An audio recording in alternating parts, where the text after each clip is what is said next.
Hi friends, happy Friday the 12th of December. Welcome to an impromptu, unplanned vlog that I don't know how long it's going to run for. I am not convinced about how much content I'm going to film, upload, edit, etc. Edit, upload, that's the order, between now and the end of the year. So let's just have a random vlog. I did fully plan on filming this before I had a shower, but it's 30 degrees here today in Melbourne. It's one of our hottest days that we've had so far. I needed a shower. I had dinner and I needed a shower because I have one more week of work left for the year. Still not convinced I'm going to make it to the end, but we're getting there slowly. This is my circuit breaker, and in true me style, I have been rereading the Necessary Evil series because nothing says December and holiday season more like vigilante psychopath brothers finding love. I have a brand and I'm sticking to it. I'm hoping there will be a Christmas book or two in this vlog at some point. I don't think I have any more arcs that are due out in the next couple of weeks. I have some in January and I have some from months ago that I need to read, but nothing that is immediately due. One of the reasons I wanted to start the vlog is because my advent calendar arrived. This is a 12-day advent calendar, so it runs from the 13th, which is tomorrow. So I get to show you what it is today, and then tomorrow I get to open it. And I thought this would be particularly relevant because my weekly wrap-ups next year are going to be kind of like tea chats, or what do we call them? The weekly steep, where I have a book and tea, and I won't be doing pairings as such, as I'll be doing just talking about sort of the teas that I'm featuring, and I'm hoping that some of these will feature. This is from an Australian tea and coffee company called Black Brews. They are Indigenous First Nations owned, made. It's great. I think I've talked about them before in another vlog. I actually have some of their tea, but I thought this would be a really great sampler. Now I know that some of their coffee is in here and I don't drink coffee, so I'll be giving those to probably my parents. But they put out an advent calendar, and I won't lie, I have had a little sneak peek inside them because I just kind of wanted to see how it functioned and if it would also be helpful for the weekly wrap-ups, and it will be. But this is the box it comes in. It does have what you get on the back, which I think is great. I think something like this, knowing what you're getting, is really important. But it opens up. Look at it. It's stunning. So it's 12 days of Black Brews, and it says, because who really wants 12 days of birds and weird performances of maids, lords and drummers? Agreed. And then it has some information about the artwork that features on these boxes, because this is a complete artwork. I want to read it to you because it's one family, 4 generations, one artwork. In the winter of 2022, Colin, together with her daughter, the late Kumanjayi, and her great-grandson Lachlan, sat together and created this bespoke artwork. So created collectively. Honey Ant Dreaming depicts women gathering honey ants beneath the desert earth, guided by the purple flowers that mark where they can be found. The warm reds and ochres reflect the desert landscape of Yundumu country in the Northern Territory, where Colleen learned from her grandmother. In the spring, this was gifted to Sarisa Ngari Benjamin, granddaughter of Colleen and co-founder of Black Brews, on her wedding day. Kept private until now, it shares a secret family journey across 4 generations. Share more than a cup with those you love. From our family to yours, happy holidays, Black Brews. I'm super excited to share this with you across the month. I mean, look, it's great. So tomorrow we'll be opening this box here, and there'll be some delicious teas and tea items that come in this box. I also had some book mail today because I'm kind of doing my last little book haul stuff for the year, because I am going to be a little bit better, hopefully, at utilizing the library and my KU subscriptions and just kind of reading what I own, at least for the first half of the year, and with the exception of a couple of events that I have in the first half of the year where I'm happy to purchase books. But let me show you what has arrived. So I ordered a few Australian romance books for, I've got my Australian romance author project for 2026. So one that I've already read is In the Long Run by Emma Mugglestone. I adore her. Her writing is great. This is her first traditionally published book, and I really enjoyed it. And then I have 3 new to me authors that I want to hopefully feature in some of those spotlight videos. There's In Spite of You by Patrick Lenton, which I've heard great things about. Salty, Spiced and a Little Bit Nice by Cynthia Timoti, which is a fake relationship story. We know I love those. And then A Smart Girl's Guide to Second Chances by Steph Vizard, which I've seen around quite a bit. I actually have a couple more books coming, hopefully in the next couple of days. So you'll hear about these in the near future.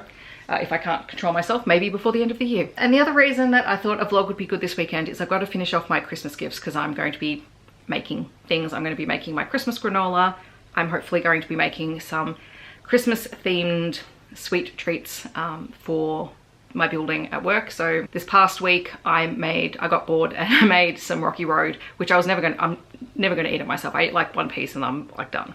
Anyway, I made some Rocky Road and I actually took it into work and just left it in the fridge in my building and sent an email out to the staff who work in there. I'm like, help yourself, it's there. And I'm gonna do the same thing this week. Another thing that I made was candy cane chocolate rumbles. I don't make alcoholic rumbles. I've always just made non-alcoholic chocolate rumbles. But this time I crushed candy canes and had that through the mixture. It was delicious. They didn't go anywhere because I ate them all. I ate the entire thing over the course of about 5 days. So I said I'd make them. I might make them, I made quite large ones. I might make smaller ones so that there's a few more. And I'll take them in for some meetings and maybe pop them in the fridge. I've got the granola, I've got those to make. I was supposed to go to a hockey game this weekend, but I'm absolutely wrecked.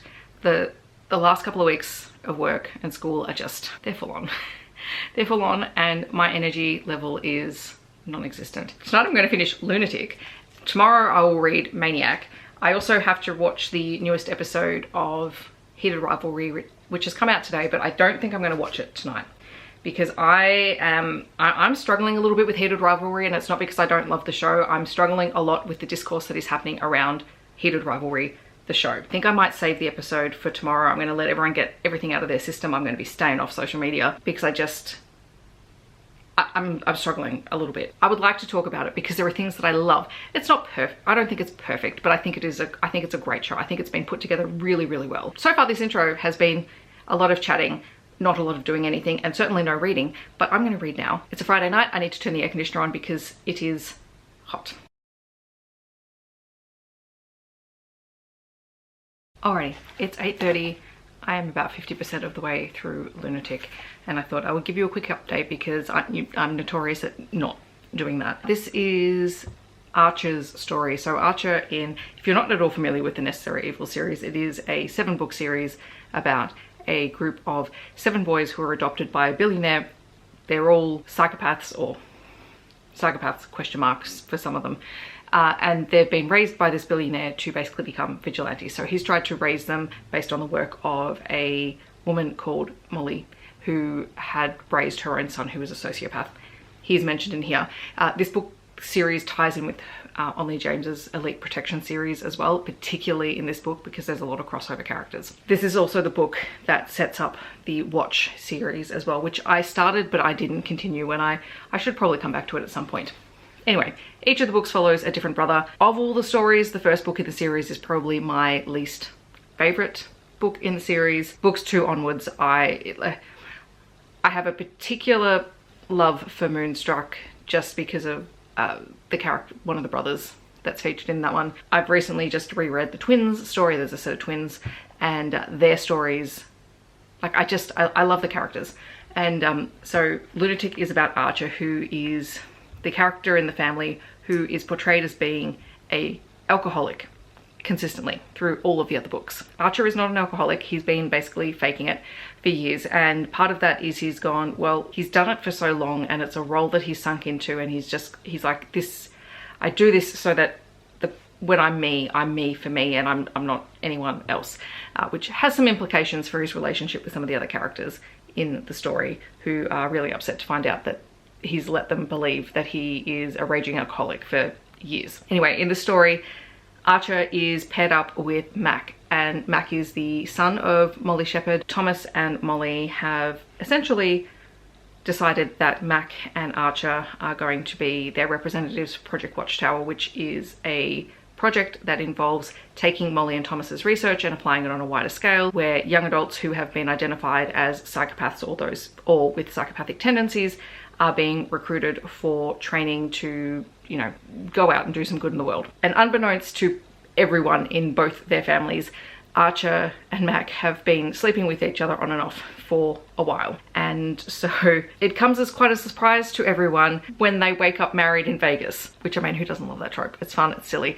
These books are really entertaining, and they're entertaining in a way where, because you have characters who are not neurotypical and who don't really process feelings in the same way as anyone else, when you read it and they're having to process these feelings that they're having for people. They're having to process suddenly realizing that they're in love with someone, but they don't really know what that is, and they don't know how to deal with that.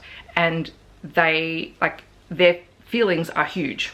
So it's not that they don't have feelings, they just don't know how to process it. And like, they find their person, and that person is their person, and that's it. Like, that, it's very black and white for them. I don't want to romanticize the fact that they're doing violent things, because that's not it at all. It's this idea of these characters having to process those feelings, that almost like, it's, as someone who is also not neurotypical, and like, it's kind of cathartic to see them working through their process of going, hang on a second, this is my person, and I'm going to do anything to protect them. I'm even going to kind of challenge what I've already believed about myself to be true, because this is my person, and I need to be there for them, or I need to protect them, or whatever. So it's a weird thing in that way, but they're also very marathonable. They're very easy reads. Like, they're not books that you go into taking it seriously, even though they deal with serious things like most of the books, because all the brothers are vigilantes, basically, sent out on missions to kill very, very bad people. Pretty much all the time, their targets are people who have not only just done really, really bad things, but it is often SA crimes and murder and violence against very vulnerable people. So there is very much a code of ethics, and it's interesting because it's very Batman coded in that way, which also possibly scratches an id in my brain, because I have this thing about Batman. I think I've talked about it before. Anyway, not about Batman the character, but about Batman as a concept, what Batman does and what he stands for. And also, many, many years ago, I read a book called The Psychology of Batman, and still to this day, one of the most interesting books that I've read in terms of how it just sort of breaks down this character and the archetypes that you have within the comics. Anyway, that's a whole thing for another video, because I'm a nerd. I'm always interested in psychology things. And Onley James, which is a pen name for Martina McAtee, I think, who is a YA author. Anyway, she spent many years working as an RN in a psychiatric hospital. So she has an understanding of the psychology, which I think in a lot of ways is probably what hooks me in. Anyway, I'm 50% of the way through. I'm going to keep reading.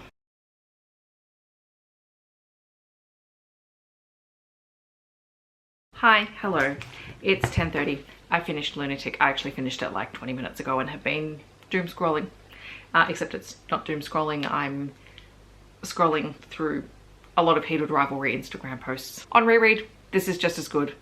Archer is actually a little cinnamon roll, and it's really fun seeing the interplay of all of the brothers throughout the series as they get to actually know one another as adults, with significant others who are more in touch with their feelings compared to other people. So this was good. I'm going to read Maniac tomorrow, which is Thomas and Aiden's book. That is probably the only one that I haven't reread. Like, these I've reread a couple of times. Maniac, I think I've only read twice. So yeah, that'll be an interesting reread. I'm gonna go make myself a milkshake / smoothie. All right, so weird smoothie milkshake hack is throwing beans in your smoothie. It's weird, and it threw me the first couple of times I did it, but I've worked out some ways where it's mostly just a texture thing for me. A lot of my food quirks are texture related. Sorry, I think I've been covering up the microphone on the phone while I've been filming. Usually I do, I measure with my heart with maple syrup, because maple syrup fixes everything.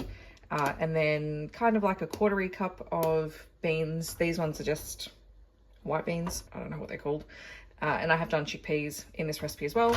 I also have peanut butter powder, which I throw in, cacao powder, and vanilla almond milk. I forgot the other thing I throw in is this Happy Mammoth complete belly reset.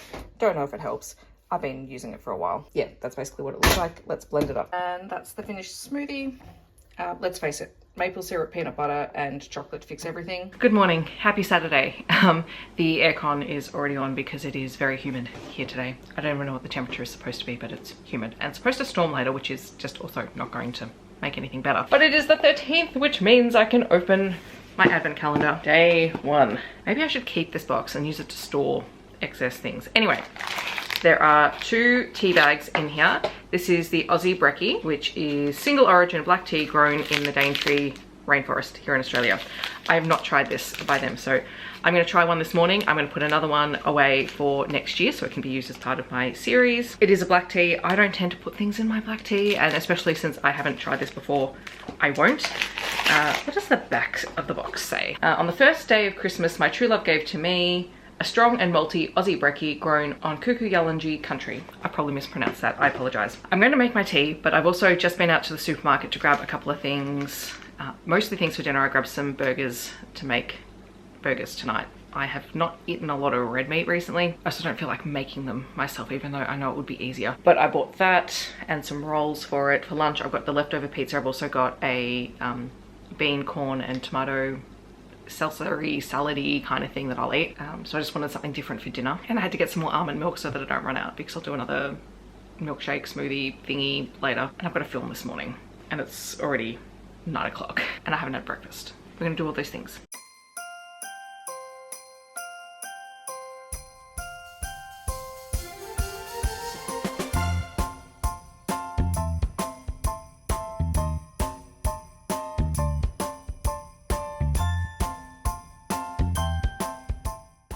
Lots of background fan noises, but we're gonna try this tea. It's still really hot though. This mug is going to feature a lot next year. It's my new favorite mug. Hot. This is really nice. I like I said, I'm not a big black tea drinker. I tend to drink more herbal teas, but for a black tea, it's nice. We'll drink this again when I need caffeine.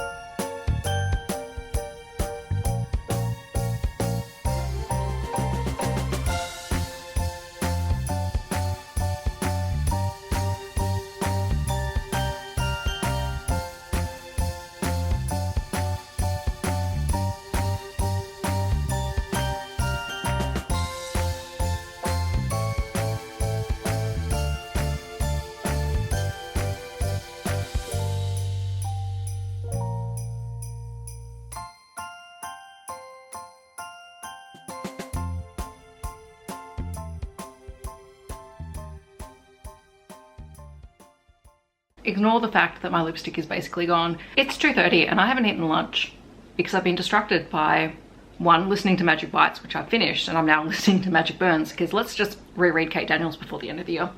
But I've also wrapped 12 kind of blind date with a book things. I've unhauled a bunch of books, so I'm gonna just take them into work and let people pick from them.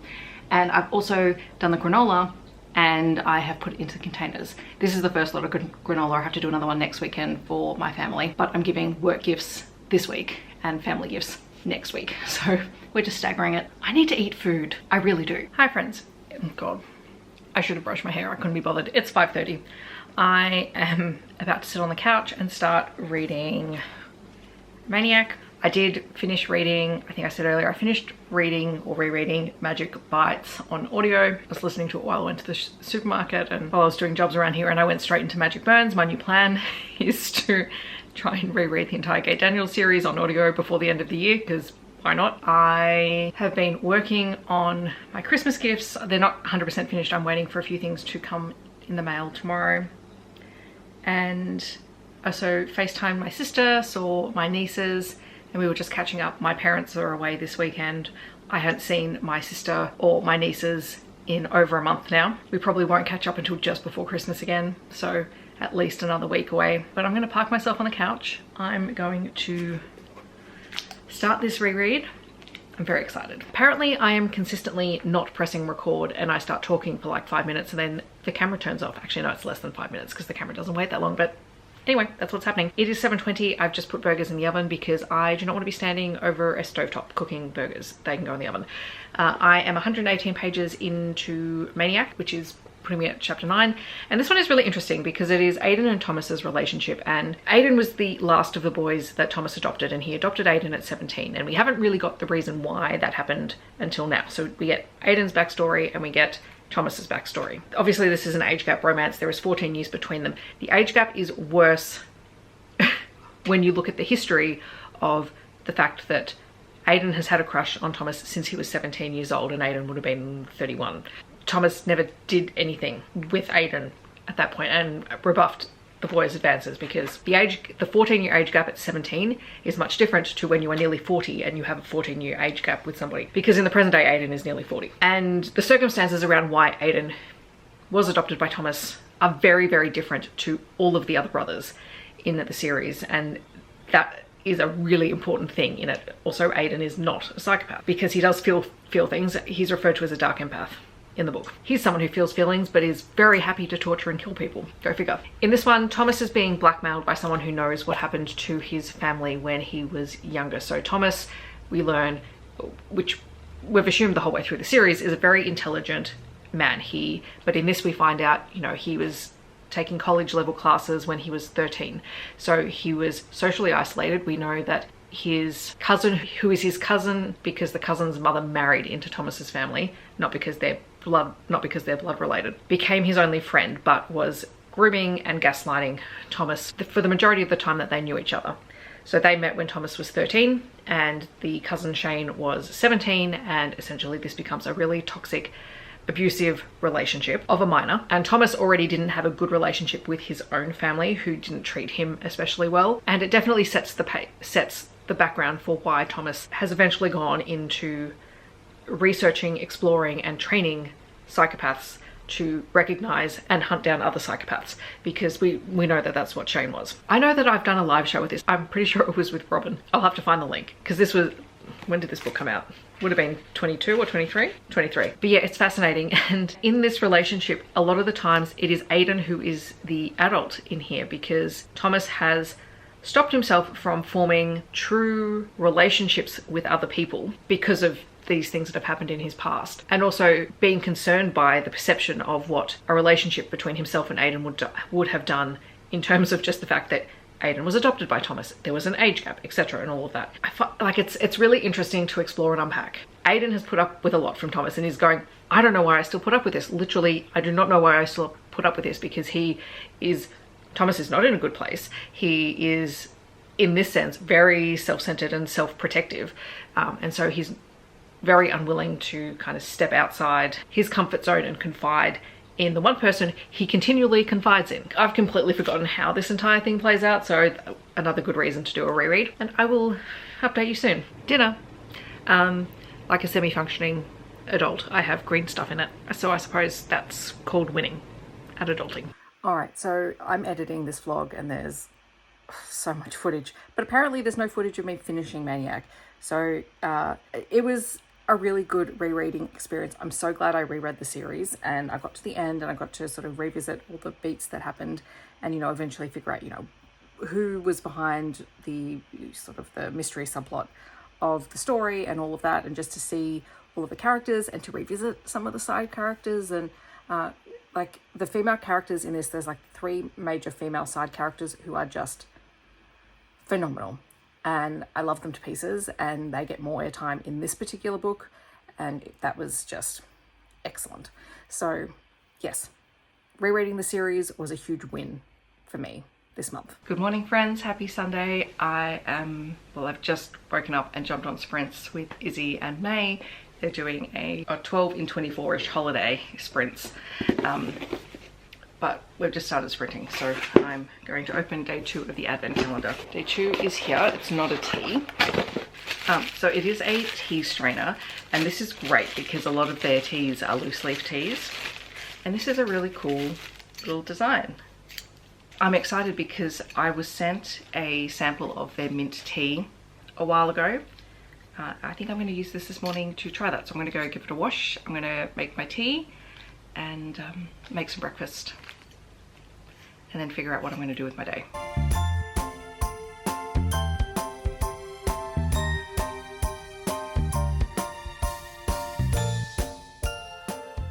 So after sprints, Izzy and May did some crafting sprints, so I made some bracelets and hung out with them. So I've got my Christmassy themed ones and then just some others so that I've got lots of colours.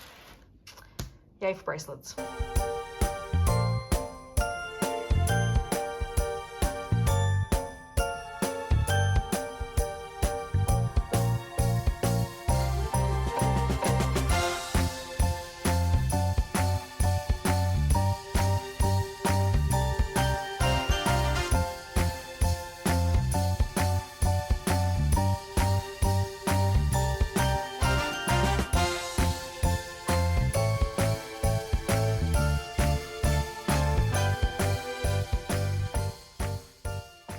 It's like 11 o'clock at night and I have not updated you guys in ages today. It's probably been more hectic than I was expecting it to be, because I knew Izzy and May had sprints on today and I was hoping to do the morning ones, and then I had crafting ones which I joined in as well and made the bracelets that I showed you, and in between that I've been reading and I've been finalizing some of the Christmas gifts, and I watched the new episode of Heated Rivalry, and then on top of all of that there's been the reports of the shooting in Bondi, which is devastating, and I really haven't unpacked, processed or read much about it aside from the fact that it's happened, and that there's clearly a lot that's going to be happening in Australia over the next couple of weeks, more than likely around that, because we don't often have mass shootings over here.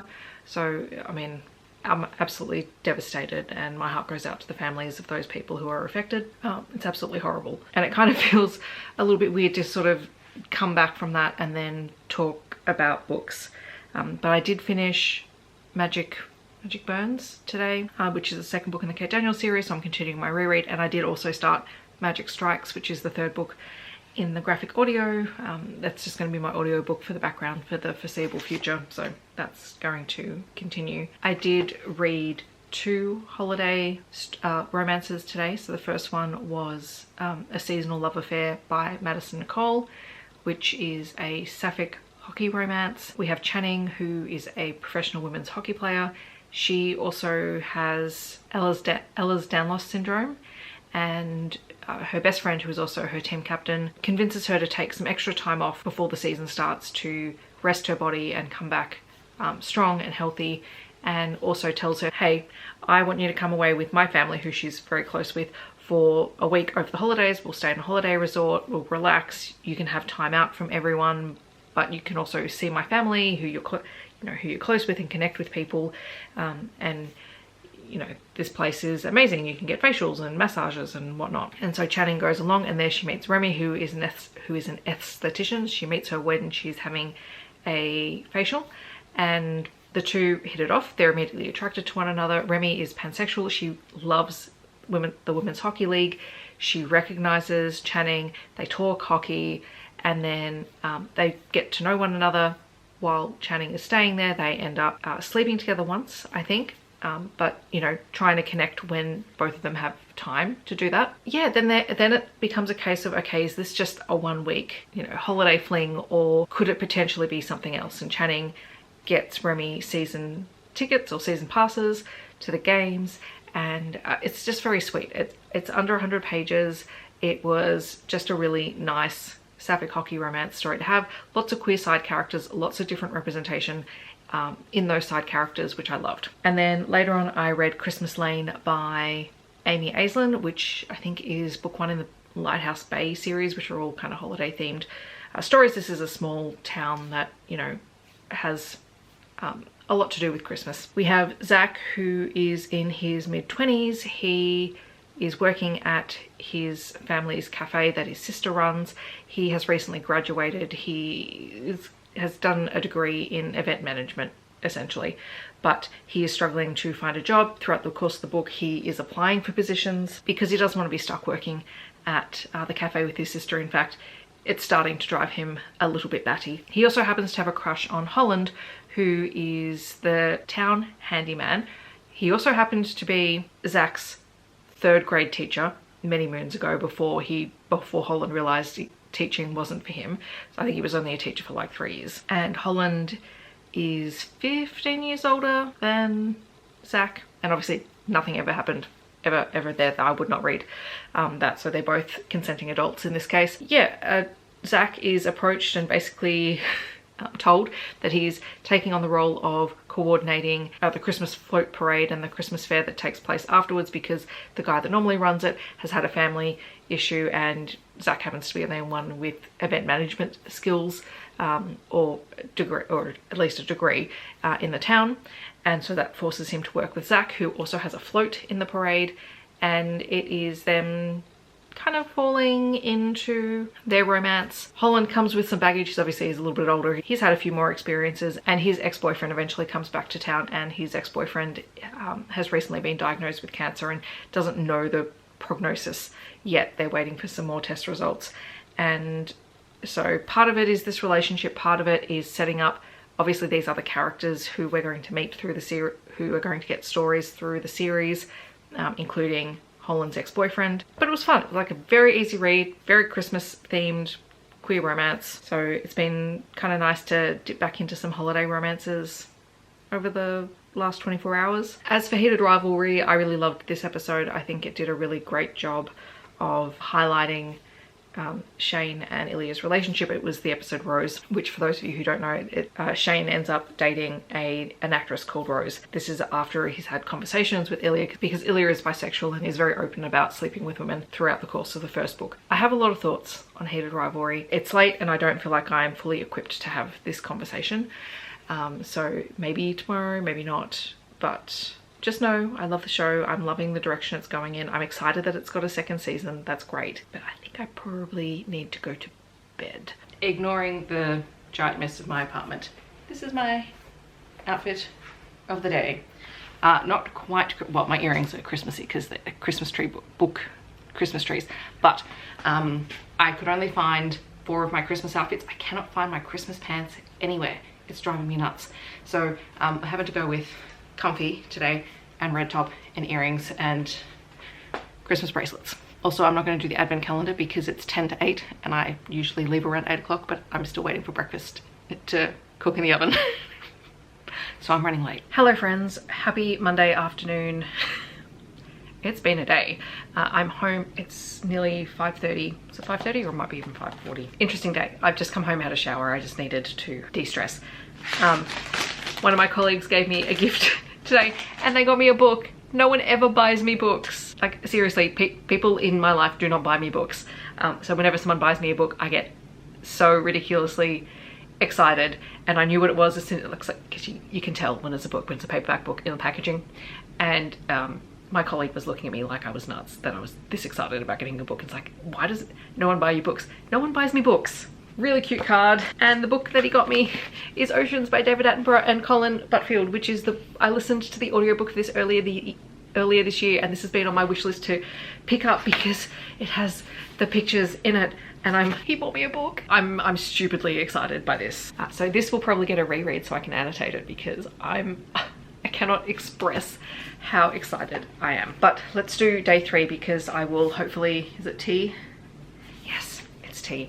I will hopefully be able to have this tea later today, but I just want to open it. Da, da, da, da. Da, da. We love a loose leaf tea. So this is Desert Sunrise, which is Australian Sencha green tea with zesty dessert finger lime, calendula petals, native strawberry gum, and peachy Kwandong extract. 1 teaspoon equals 1 bag. 90 degrees, 3 minutes. Smells so good. That is the weirdest thing I could possibly have done, but oh my gosh, it smells so good. Burger dinner, take 2. Alrighty friends, so I just read a under 100-page novella called Checking You Twice by Georgia Moore, who I believe is an Australian author.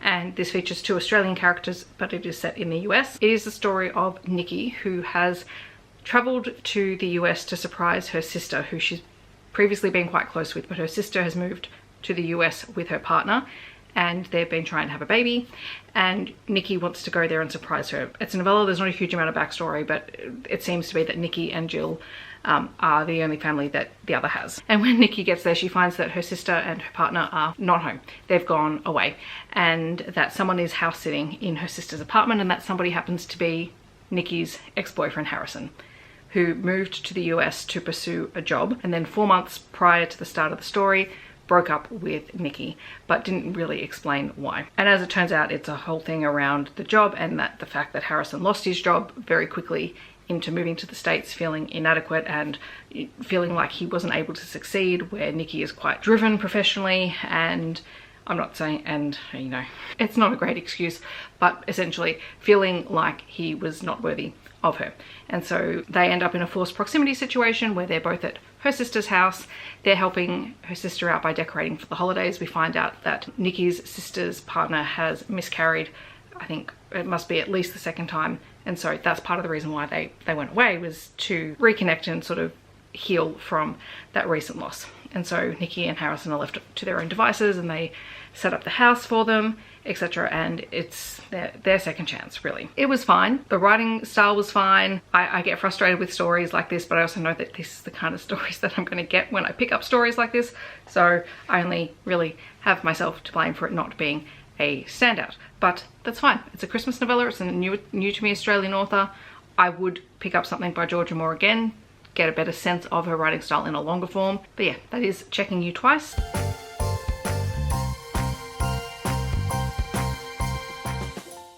I'm about to try my tea. It doesn't taste like it smells. Like it's still nice, but it's not super strong. But also I don't think I put enough tea in it. It's very much a green tea, so it tastes like a green tea, but it smells delicious. I'm happy with that. It's not offensive in any way. I did finish Magic Strikes, so yay, that's finished. I'm very tired. I can just feel my eyes going like this, and it's not even 10 o'clock yet. And I'm hoping to edit a video so that can go up on Wednesday, because if I don't edit it now, it may not get edited tomorrow. I mean, who knows at this point. I don't know what I'm doing. I think this vlog is continuing, because I'm definitely not editing it this week. Maybe I need it for the start of next week. Outfit of the day, Christmas dress with Australian animal characters, and these earrings are from Spiky Peach and they have galahs and cockatoos on them, and I love them to pieces. Hello friends, happy Tuesday evening. It is 7:30. I have a few things to do tonight. So I was planning on reading, well, it's like a 260 page Christmas story, which is the follow-on for the Amy Aislin book that I read earlier in this vlog. But I have a few things that I would like to get done tonight. So I happen to have a couple, well, I have a Maddox RELIC series short story that is Christmas themed, which I think I might read. And then I also have a new novella from Louisa Masters, which is also holiday themed. And that one's only about 60 pages. So I think I might do both of those tonight, then get some other bits and pieces done. Like one of my work colleagues has asked me to do something with my cricket for one of her Christmas gifts. So that just involves me unpacking everything and doing that and then getting that organized. So when I'm doing that, I can continue my reread, because I've started my reread of Magic Bleeds, which is book 4 in the Kate Daniels series. So I can do 2 novellas and Magic Bleeds. Let's do, what are we, day 4 of the advent calendar? Day 4 is down here at the bottom. Ooh, it looks like tea bags. Lemon Myrtle tea bags. So these ones are 3 minutes at 100 degrees. And then on the back it says, used medicinally for 60,000 years, 100% Australian lemon myrtle, caffeine free, super herb. And I got 2 of them. All right, so I'm gonna be reading on my Kobo tonight, since I managed to get these as non-Amazon titles. I'll update you. I'm going to start with Louisa Masters, because that's the one that I clicked on first. So Louisa Masters' book is Festive with a Grumpy Fae, and it is about Lockie, who is a guy who works in a bookstore outside of Melbourne in a small town, and he's constantly at odds with his boss, because his boss is heavily into the antique books, but they constantly have tourists coming into this town asking for more contemporary books, and he refuses to stock even secondhand genre fiction. And there's a really delightful little subplot with Lockie and his boss sort of realizing that they actually have a much deeper relationship and connection than Lockie has even realized, because Lockie is queer. His parents weren't accepting of him, and so he moved in with his aunt on his aunt's farm in this town. She's basically let him have the guest house. She's away for the holiday season, he's on his own, and he's feeling pretty down about being alone during the holidays, and so he summons a fae, which he doesn't really believe is a thing. He stumbled across this spell book in the antique books that he's been going through, and he's just had enough, and he's like, what the hell, let's just do it, even though I don't really believe it. Once he does the summoning spell, this guy turns up on his aunt's property. Lockie doesn't know what to do with it, and the fae's name is Killian. He's quite grumpy. The whole first meeting scene, I was just in stitches laughing because Lockie didn't believe he was summoning a fae. The fae has turned up. The fae can't believe that someone who has absolutely no idea what they're doing has summoned him, and he's like, why me? Why me? And yes, it's just delightful. Killian starts following Lockie to work.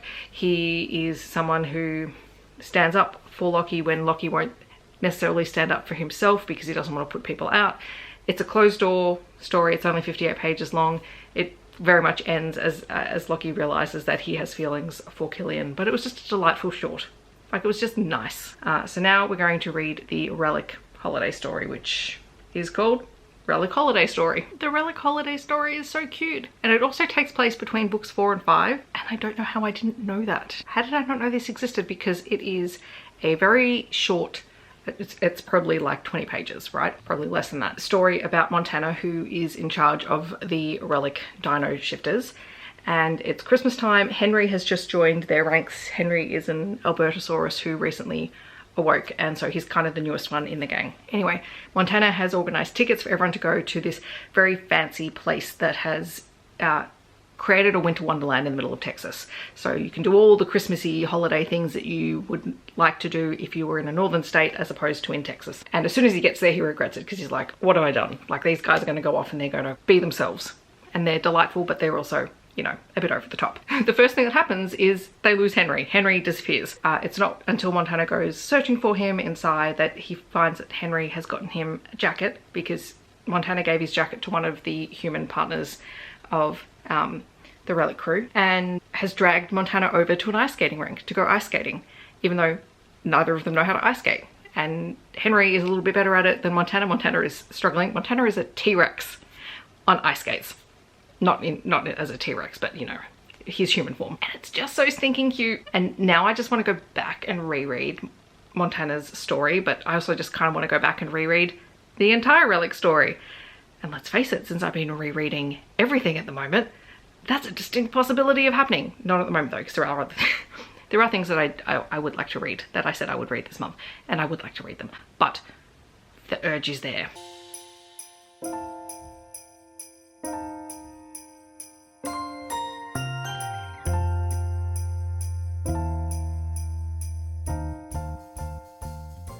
Tea has been made.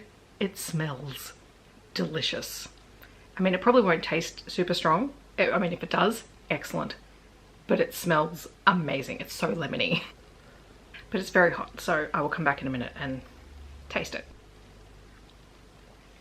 It's a very subtle flavor. I love this for the smell. Like, smell is such an integral part of eating and drinking, so I don't care.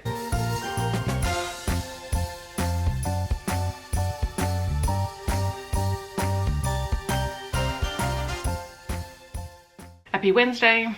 Outfit of the day is this top, and I'm in leggings because we've got a park day. I'm not going because I'm staying back to supervise at school, but comfort is the name of the game today. Candy cane earrings. Anyway, gotta go. I'm running late. Hi everyone. Sorry for all the background noise. It is like 34 degrees and disgustingly hot. Not happy about it. And I've got to do the washing. It's been a big day. It was a big day. Happy Wednesday. A couple of fun things. I found this on our little shared bookshelf at work. Someone had dropped it off, and this is probably the only Taylor Jenkins Reid book that I've actually been intrigued to read. So I grabbed that to read over the holidays, which brings us to day 5 of our tea advent. 5 is here. Ooh, it's another loose leaf tea. Aussie Earl Grey. Premium black tea blended with bergamot oil, lemon peel, orange peel, and Australian finger lime. So we'll have to try that a little bit later. But for now, I am going to read the next Amy Aislin book in the Lighthouse Bay series. So the second one to the one that I read over the weekend. All right.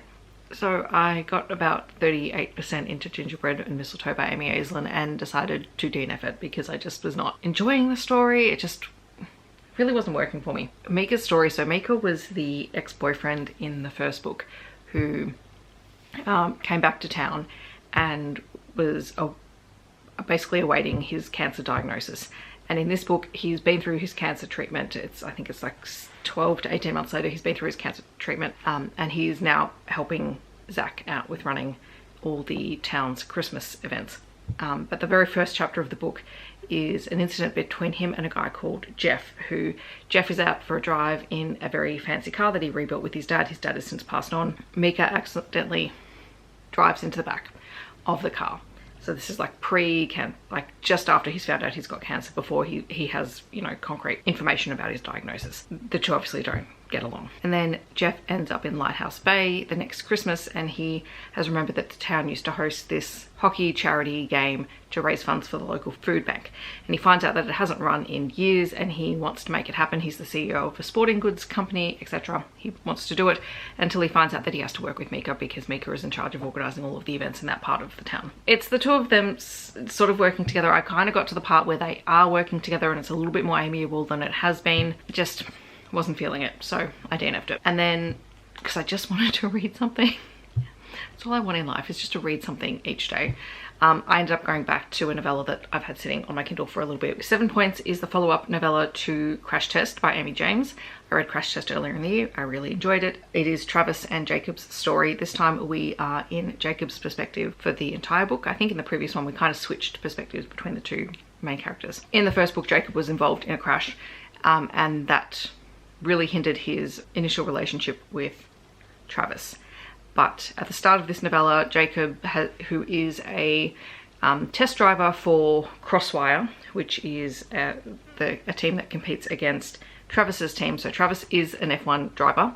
He drives for Harper Racing from memory, and Crosswire is one of their competitors. Jacob is in town, I think they're in Singapore, and he's come in because a backup, just in case anything happens to one of their drivers. Their other backup wasn't available. And as it turns out, one of their drivers ends up breaking a bone and Jacob has to drive. And it's his first time driving Formula One. It's him dealing with kind of the stress of that. Even though he trains for it, he is good enough to do it, he's still worried about doing it. It's also him competing against his boyfriend, who is the #1 driver. And it's also him dealing with his own feelings of insecurity around everything that has happened in the past between the two of them. So it's kind of just a nice resolution for them. And, you know, it has a great ending because, you know, he goes on to win this particular championship. And it's something that he never thought he would be able to do because he previously drove in Formula 2. He was involved in that accident and basically had to fight his way to get back onto any team, to get any team to take him. It was just kind of sweet. I enjoyed it. And now I'm really tired. I need to go make my lunch for tomorrow, and I might put on, I think I'm still reading Magic Bleeds. I am. I didn't finish it last night. I might put that on while I'm doing that and then just literally crash on the couch. All right, hi. I don't think I updated this morning. It's Thursday, second last day of work. It is 5:40 p.m. and it was 39 degrees today. It was 37 degrees by 11 a.m. So for those of you who don't work in Celsius, that is the equivalent of just under 99 degrees by 11 a.m. and over 100 degrees by lunchtime. I am melting. I need to put the aircon on. This was the outfit of the day. I'm not going to be able to show it properly, but the skirt is all cute Christmas animals and the earrings are my Christmas trees. I've just been to get my nails done, so they're done for the next couple of weeks, and I bought a pizza for dinner because I don't want to cook. Here's my pizza. I want you to know that I was good. I bought a little pizza, and yes, it does have pineapple on it. I like pineapple on my pizza. Don't come at me in the comments. Hello everyone. I'm back, possibly less sassy than I was earlier because I have showered and eaten, and I'm drinking water because it's hot. Let's do, what are we up to? Day 6? I'm not convinced, but apparently that's where we are. It's down here. Ooh, 2 more tea bags. Kakadu Sunset, black blend straight out of Queensland. Black tea blend of Arakai black tea, Daintree cacao, Australian desert finger lime, safflower, calendula, cornflower petals, and Kakadu plum extract. Sounds tasty. Might be having the tea later.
Happy Friday the 19th, last day of work for the year.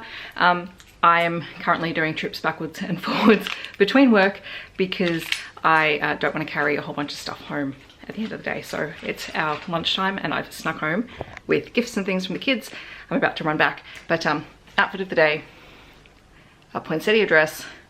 I haven't worn lipstick to work in like 5 or 6 years. We'll see how I cope with this. It's touch and go at the moment, but I will update you guys a little bit more when I get home tonight. It is 6:30. I have wet hair, which means I'm home. I've been home for 3 hours just decompressing and I couldn't move. So the school year is done. Dinner is currently on the stove, hence why you can hear the fan. I'm not turning it off. Dinner is cooking on the stove. I'll go and check that in a minute. I thought we can quickly do this. Then I'm going to come back after dinner, which is just some of my lentil bolognese that I did a whole huge batch of and kept it in the freezer. And so I just have been pulling it out of the freezer and eating it randomly. I'm going to need to do another batch just after Christmas because I think I'm down to one little container, single serve containers. What day did we do yesterday? Was it 8? No, 6. What? Was it 6? Yes, 6. So let's do day 7. Yeah, oh my god, it's at the top. I may be free, but I am brain dead. And probably will be for the next day or so. Tonight is probably going to be the last night of vlogs because of this vlog, so that I can edit it and have it up next week for you. Ooh, it's a loose leaf. Oh, okay. This is one of my favorites. It's their lemongrass and ginger dawn. I actually bulk buy this, so I'm just going to add this into my collection. I didn't try yesterday's tea, so if I do a tea later, I'm going to do that one because I love this. This one is fantastic. Like, it is delicious and just very, very tasty and good when your tummy is not feeling great. It's ironic because I looked at the back of the box and didn't pay any attention to what was in day 7.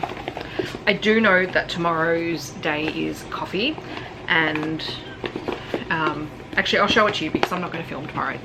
Just said that so you can see what it is, because they also do coffee, but I'm actually going to gift these to people for Christmas stockings. So there is the coffee travel pouch. There's 2 of them, and it is 8 grams of their medium roasted campfire blend in barista approved filter bags. I'm gonna wrap those. Might give them to my dad and my brother-in-law for their stockings because I've got other stuff from my mum and my sister.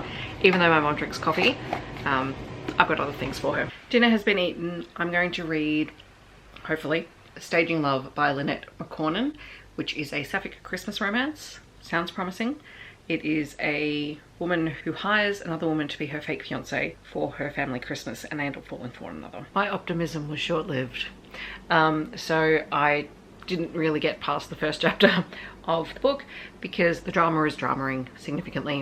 It just wasn't working for me. I'm going to hope and cross my fingers. I'm going tried and true Annabeth Albert's new Christmas book on Dancer, which is a age gap grumpy sunshine professional ballet dancer who is rehabbing an injury and back in his hometown over Christmas and ends up in the little town production, and it falls for the assistant, or the production assistant. I mean, it's Annabeth Albert. I do trust her. I don't want to keep chopping and changing books tonight.